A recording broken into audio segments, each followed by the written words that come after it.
खुलुमबाय स्टुडिय'आव दङ आं हेमा नार्जारी बे चेनेलाव सानफ्रोमबो फुं एबा मोनाबिलियावबो खौरां मोननाय जायो। बिनिखायनो नोंथांमोनहा खौरां खोनासंनो मोजां मोनोब्ला आंनि चेनेलखौ साबस्क्राइब खालामना ला। दिनै आसाम एसेम्ब्लियाव एमएलए रिहन दैमारि बिथाङा आसाम एसेम्ब्लियाव बिटिसिनि सोलोंथाइ इनफ्रास्ट्राक्चार डेभेलपमेन्ट इकनमिक डेभेलपमेन्टखौ लानानै दाबि खालामनायखौ नुनो मोन्दों एबा खावलायनायखौ जोङो नुनो मोन्दों। बिथाङा बुंदों दि उदालगुरियाव डक्टर हिमन्त बिश्व शर्मा बिथांनि सरकारनिफ्राय मिनि सेक्रेटारियेट दाबिदोंमोन आरो बेखौ हिमन्त बिथाङा होबाय आरो बेखौ थाबैनो मावफुंनो थाखायबो डक्टर हिमन्त बिश्व शर्मा बिथांखौ रिहन दैमारि बिथाङा दिनै खावलायदों आरो लोगोसे बिथाङा बुंदों दि बिटिसिआव हिमन्त बिथांमोना मोजां स्कुल बिल्डिं एबा कलेजफोरखौ बानायनानै होबाय नाथाय खायफा कलेजफोराव डिपार्टमेन्ट वाइजआव पस्ट गैया बेखौ थाबैनो पस्टखौ होनो थाखाय रिहन दैमारि बिथाङा एनडिए सरकारखौ खावलायदों।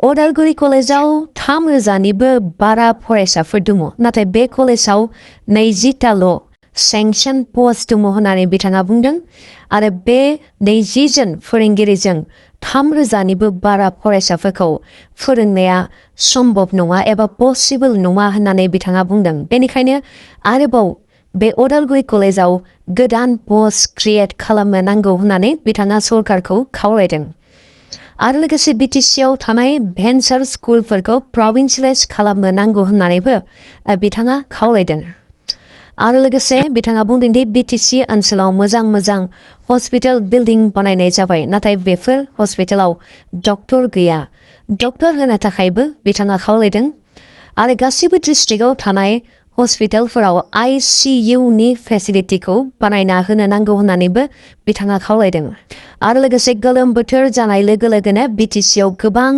मानसिफोरा मेलेरिया जायो एबा जाबोगासिनो दङ बेनिखायनो बेखौ ट्रिटमेन्ट खालामनो थाखाय मोजां फेसिलिटिफोरखौ होनो नांगौ होननानै बिथाङा खावलायदों।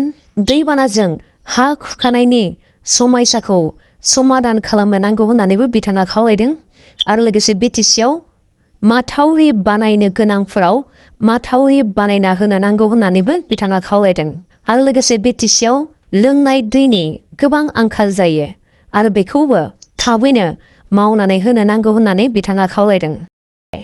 मध्य प्रदेशआव थानाय इन्दुराव मैया हौवाया गावनि हिन्जावखौ बुथारनानै हौवाया गावबो गावखौनो बुथारनानै लानो गोनां जाबाय।